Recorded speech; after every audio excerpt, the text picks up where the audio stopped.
बहुत वर्ष पूर्वरु नीलाचल धामरे एक अद्भुत रहस्य लुचि रहिथिला। सेही रहस्य थिला प्रभु श्रीजगन्नाथंको दिव्य अवतार। आजी आमे सुनिबा सेही महाप्रभुंको अलौकिक कहानी, जहाँ केवल इतिहास नुहे अटे अटूट भक्तिर प्रतीक। मालव देशर राजा इंद्रद्युम्न थिले प्रभु विष्णुंको अनन्य भक्त। तांकर मनरे सदा गोटी इच्छा थिला, एमिति एक मंदिर निर्माण करिबे जेउठी स्वयं प्रभु विराजमान हेबे। एक रातिरे राजा इंद्रद्युम्न स्वप्नरे दिव्य आदेश पाइले। प्रभु कहिले, नीलाचलकु आस, सेठारे मोर दिव्य स्वरूप तुमकु दर्शन देब। सकाळ हेबा मात्रे राजा तांकर मंत्री, सैनिक ओ पुरोहितंक सह नीलाचल यात्रा आरंभ कले। रास्तारे सेमाने घन जंगल, नदी ओ पर्वत अतिक्रम करिले। नीलाचलरे पहुंची राजा सुनिले जे विश्वासु नामक जणे सबर भक्त गुप्त भावे नीलमाधवंक पूजा करुछंती। राजा तांकर बुद्धिमान पुरोहित विद्यापतिंकु विश्वासुंक संधानरे पठाइले। विद्यापति जंगल मध्यरे अनेक दिन धरी खोजिबाकु लागिले। शेषरे विद्यापतिंक सह विश्वासुंक साक्षात हेला। प्रथमे विश्वासु काहाकु विश्वास करिले नहीं, किंतु विद्यापतिंक भक्ति देखि से धीरे धीरे मन खोलिले। विश्वासु कहिले, मु तुमकु नीलमाधवंक पाखकु नहीं जिबी, किंतु तुम आखि बंधा रहिब। एही स्थान गुप्त। विद्यापति चतुरतार सह रास्तारे सोरिष दाना पकाई देले, जहाँ द्रापरे रास्ता चिन्हट करि पारिबे। जेतेबेले विद्यापति नीलमाधवंक दिव्य दर्शन कले, से भक्तिरे भावविल होइगले। तांको आखिरु आनंदर लुह झरी पड़िला। से बुझीगले, एहा कोनोसी साधारण मूर्ति नुहे, स्वयं परमेश्वरंको दिव्य रूप। विद्यापति राजा इंद्रद्युम्नंक पाखकु फेरी सबु कथा कहिले। नीलमाधवंक दिव्य रूप विषୟରେ सुनी राजांको आनंदर सीमा रहिला नहीं। से तुरंत नीलाचल जिबाकु प्रस्तुत हेले। राजा इंद्रद्युम्न हजार हजार सैनिक, ऋषि, पुरोहित ओ भक्तमानंक सह नीलाचलरे पहुंचिले। किंतु सेठारे जाई देखिले, नीलमाधवंक दिव्य विग्रह आउ सेठारे नाहंती। एहा देखि राजा दुखरे भांगी पड़िले। से भूमिरे बसी प्रभुंकु प्रार्थना करी कहिले, हे प्रभु, मोते एक थर दर्शन दियंतु, मु आपणंक पाई आसीछि। सेही रातिरे पुणी राजा स्वप्न देखिले। प्रभु कहिले, दुख करनी, समुद्र कूलरे एक दिव्य दारुब्रह्म भासी आसिब। सेही काठरू मोर विग्रह निर्माण कर।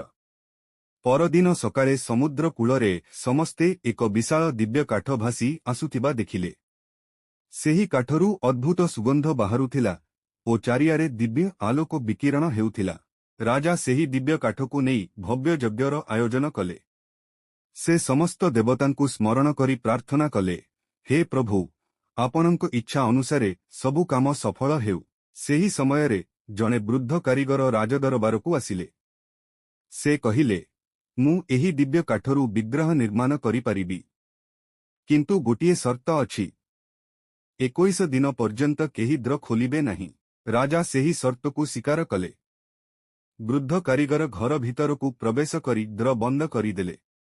भितरु काठ काटिबार शब्द आसुथिला, किंतु किछि दिन परे हठात सेही शब्द संपूर्ण बंद होइगला। राजा ओ राणी चिंतारे पड़ीगले। दिन परे दिन बीतीगला। प्रथमे काठ काटिबार शब्द सुना जाउथिला, किंतु एबे सबु किछि नीरव।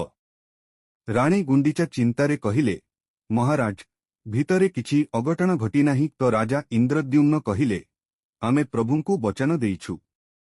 21 दिन पूर्वरु द्र खोलिबा उचित नुहे, किंतु राणींको मन शांत हेला नहीं। शेषरे राणींको अनुरोधरे राजा द्र खोलिबाकु आदेश देले। द्र धीरे धीरे खोलिला। समस्तंको नजर भितरकु गला। घर भितरे सेही वृद्ध कारीगर केउठी नथिले। सेठारे केवल 3टी दिव्य विग्रह थिला, प्रभु जगन्नाथ, बलभद्र ओ देवी सुभद्रा। सेमानंको हाथ ओ पाद संपूर्ण नथिला, किंतु मुहरे थिला असीम करुणा। राजा दुखरे कहिले, मोर अधैर्य पाई प्रभुंको विग्रह असंपूर्ण रहीगला। से कांदी कांदी प्रभुंको क्षमा मागिले। सेही समयरे आकाशवाणी हेला, राजन, दुख करनी, एही रूप मोर इच्छारे सृष्टि होईछि। एही रूपरे मु समस्त भक्तंकु दर्शन देबी। राजांको आखिरु आनंदर लुह बहीगला। से नतमस्तक होई कहिले, हे महाप्रभु, आपणक इच्छा ही सर्वोपरि। तापरे नीलाचलरे भव्य मंदिर निर्माण आरंभ हेला। दूर दूरांतरु कारीगर, शिल्पी और भक्त माने आसी प्रभुंक सेवारे निजकु समर्पण कले। मंदिर निर्माण शेष हेबा परे वेद मंत्र, संथनी और गंटनाद मध्यरे प्रभु जगन्नाथ, बलभद्र और सुभद्रांक भव्य प्रतिष्ठा करागला। सेही दिनठारु नीलाचल धाम समग्र विश्वरे श्रीक्षेत्र पुरी नामरे प्रसिद्ध हेला। लक्ष लक्ष भक्त महाप्रभुंक दर्शन पाई आसिबाकु लागिले एवं जगन्नाथ धाम भक्ति और प्रेमर महातीर्थरे परिणत हेला। मंदिर प्रतिष्ठा परे राजा इंद्रद्युम्न प्रभुंकु प्रार्थना कले, हे महाप्रभु, आपणक दर्शन समस्त भक्त पाई पारंतु। सेही समयरे प्रभुंक इच्छारे रथयात्रार परंपरा आरंभ हेला। तीनोटी विशाल रथ निर्माण करागला। प्रभु जगन्नाथंक पाई नंदीघोष, बलभद्रंक पाई तालज्य एवं देवी सुभद्रांक पाई दर्पदलन रथ सजागला। समग्र श्रीक्षेत्र जय जगन्नाथ ध्वनिरे कंपी उठिला।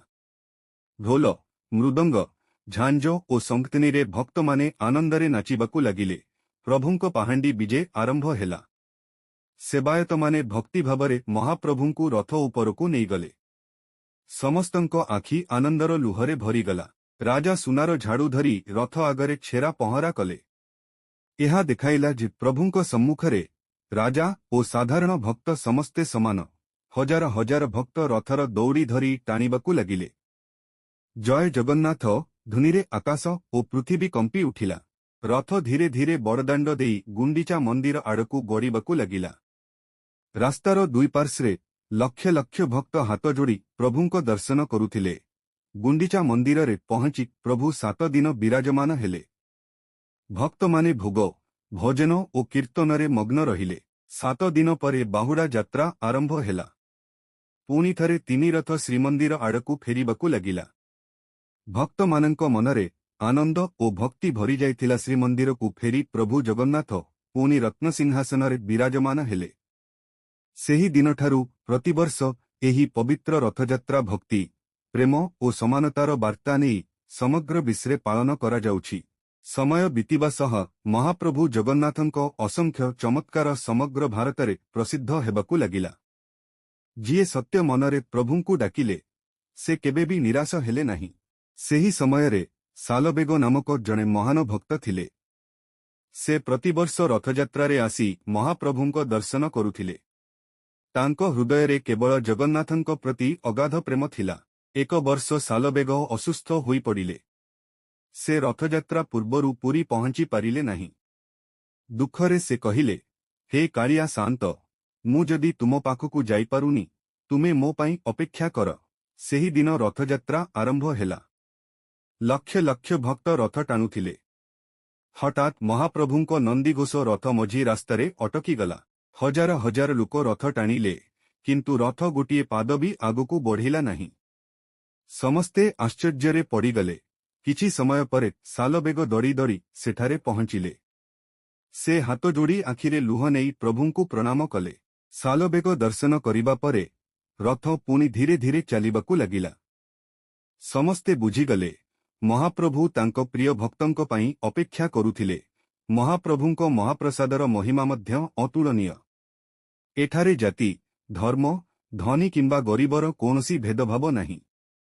समस्ते एकाठी बसी महाप्रसाद ग्रहण करती। आजि मध्य महाप्रभु जगन्नाथंक कृपा असंख्य भक्तंक जीवनरे आलोक आणुछि। भक्ति, प्रेम, दया और समानतार वार्ता सारा विश्वरे पहुंचाउछि। आसंतु आमे समस्ते मिसी हृदयरु कहिबा, जय जगन्नाथ। महाप्रभुंक असीम कृपा समस्तंको उपरे सदा वर्षित हेउ। आमो जीवनरे भक्ति, शांति और सुखर आलोक सदा जड़ी रहु। जय जगन्नाथ। आसंतु आमे समस्ते मिसी हृदयरु कहिबा, जय जगन्नाथ। महाप्रभुंको असीम कृपा समस्तंको उपरे सदा वर्षित हेउ। आमो जीवनरे भक्ति, शांति और सुखर आलोक सदा जड़ी रहु। जय जगन्नाथ। सेही रातिरे मंदिरर जणे सेवायत स्वप्नरे देखिले महाप्रभु कहुछंती, मोर सबुठारु प्रिय भोग सेही वृद्धांको निष्ठा ओ भक्ति। परदिन सेवायत वृद्धांकु खोजी सम्मानर सह महाप्रसाद देले। ବୃଦ୍ଧାଙ୍କ ଆଖିରୁ ଆନନ୍ଦର ଲୁହ ଝରି ପଡ଼ିଲା। ମହାପ୍ରଭୁଙ୍କ ଏହି ଲୀଳା ଦେଖି ସମସ୍ତେ ବୁଝିଗଲେ, ପ୍ରଭୁଙ୍କ ପାଖରେ ଧନ ନୁହେଁ, ଭକ୍ତି ହିଁ ସବୁଠାରୁ ବଡ଼। ଦୂର ଦୂରାନ୍ତରୁ ଭକ୍ତମାନେ ପୁରୀ ଆସିବାକୁ ଲାଗିଲେ।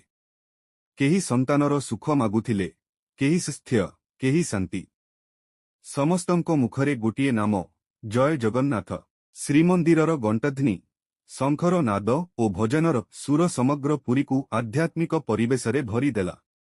ମହାପ୍ରଭୁଙ୍କ ଦର୍ଶନ କରି ପ୍ରତ୍ୟେକ ଭକ୍ତଙ୍କ ମନରେ ନୂଆ ଆଶା ଓ ନୂଆ ସାହସ ଜନ୍ମ ନେଲା। ପ୍ରଭୁ ଜଗନ୍ନାଥ ସମସ୍ତଙ୍କ ପ୍ରଭୁ।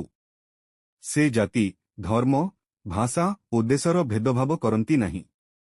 ତାଙ୍କ କୃପା ସମସ୍ତଙ୍କ ଉପରେ ସମାନ ଭାବେ ବର୍ଷିଥାଏ। ଯେଉଁଠାରେ ଭକ୍ତି ଅଛି, ସେଠାରେ ମହାପ୍ରଭୁଙ୍କ ବାସ। ଯେଉଁଠାରେ ପ୍ରେମ ଅଛି, ସେଠାରେ ଜଗନ୍ନାଥଙ୍କ ଆଶୀର୍ବାଦ ସଦା ରହିଥାଏ। ଏହି କାହାଣୀ ଆମକୁ ଶିଖାଏ ଯେ ସତ୍ୟ ଭକ୍ତି, ବିନୟ ଓ ପ୍ରେମ ହିଁ ଜୀବନର ସର୍ବଶ୍ରେଷ୍ଠ ଧନ। ଆସନ୍ତୁ, ହୃଦୟରୁ ଏକସ୍ୱରରେ କହିବା, ଜୟ ଜଗନ୍ନାଥ। ମହାପ୍ରଭୁଙ୍କ କୃପା ସମସ୍ତଙ୍କ ଜୀବନକୁ ସୁଖ, ଶାନ୍ତି ଓ ଆଲୋକରେ ପରିପୂର୍ଣ୍ଣ କରୁ।